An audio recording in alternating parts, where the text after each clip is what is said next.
Party আহিছিলে।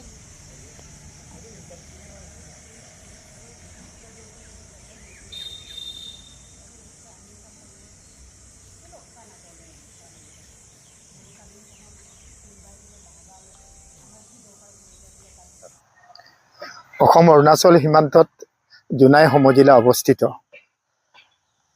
নৈসৰ্গিক সৌন্দৰ্যৰে এখন সেউজীয়া ঠাই আৰু জোনাই সমজিলাৰ পৰাই অৰুণাচল প্ৰদেশৰ পূব চিয়াং জিলাত প্ৰৱেশ কৰা হয়। গতিকে পৰ্যটনস্থলী হিচাপে জোনাই সমজিলা যথেষ্ট সমৃদ্ধিশালী। কাষতে ইপিনে বৈ গৈছে আমাৰ চিয়াং, দিবাং, লোহিত তিনিখন নৈ।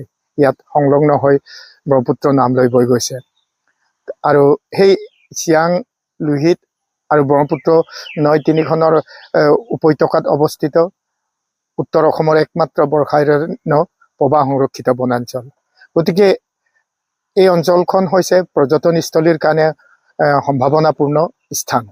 কিন্তু দুখৰ বিষয় যে আজি কোপতি এই সমজিলাখনত পৰ্যটন উদ্যোগৰ বিকাশৰ কাৰণে চৰকাৰে উল্লেখনীয় পদক্ষেপ লোৱা আমি দেখা নাই। কিন্তু 2008 চনত অসম চৰকাৰে ইয়াত পৰ্যটন নিবাস বুলি এখন বিল্ডিং ইয়াত স্থাপন কৰা হৈছিলে। ইয়াত থকা মেলা যথেষ্ট সুবিধা আছিলে আৰু ঘৰখনো সম্পূৰ্ণ আটকধুনীয়াকৈ বনোৱা হৈছিলে।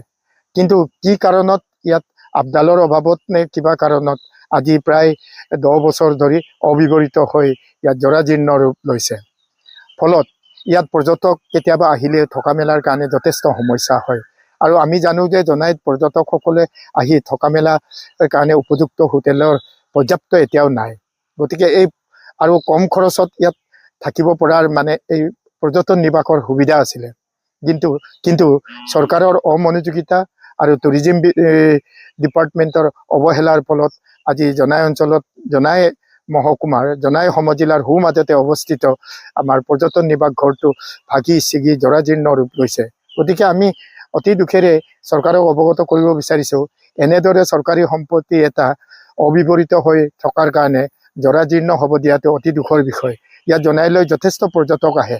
এই পৰ্যটকবিলাকক ইয়াত থকা মেলাৰ কাৰণে এই পৰ্যটন নিবাসটো যদি মেৰামতি কৰি দিয়ে, চৰকাৰে তৎক্ষণাত যদি মেৰামতি কৰি দিয়ে আৰু কাৰোবাক যদি ইয়াত চলাবলৈ কোনোবা বিভিন্ন দল সংগঠন বা NGO আছে, সেই NGO বিলাকক যদি চলাব দিয়ে বা চৰকাৰে নিজাববীয়াকৈ চলায়, তেতিয়া আমাৰ এই পৰ্যটন নিবাসটো সম্পূৰ্ণৰূপে ইয়াত চলিব।